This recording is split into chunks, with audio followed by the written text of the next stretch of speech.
Hey everybody, let's explore perimeter today. We're going to talk about what perimeter is, we're going to look at the formula, and we're going to talk about why that formula works.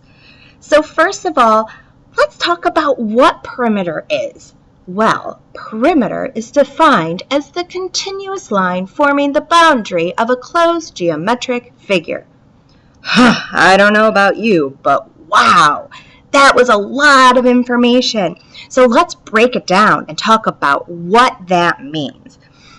Well, when I think of perimeter of a rectangle, I think of either a soccer field or of a football field because both of those are shaped as a rectangle. And when we're talking about perimeter, think about walking around all the edges of either that soccer field or that football field. Because if you walk around all four edges, you've just walked around the perimeter of either one of those fields.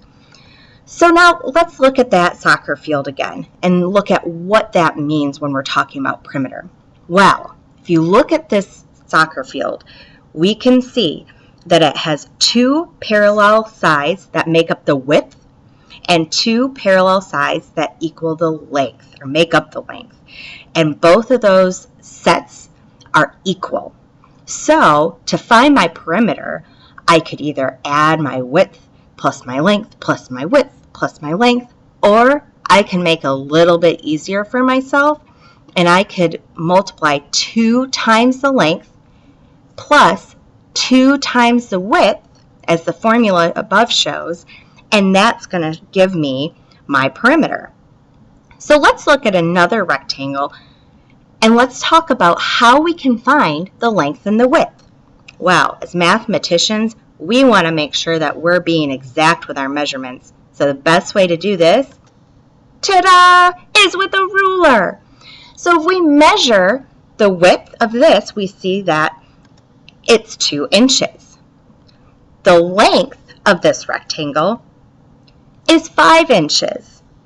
So to find my perimeter, I'm going to multiply 2 times 5, add it to 2 times 2, which will give me 10 plus 4 for a perimeter of 14 inches.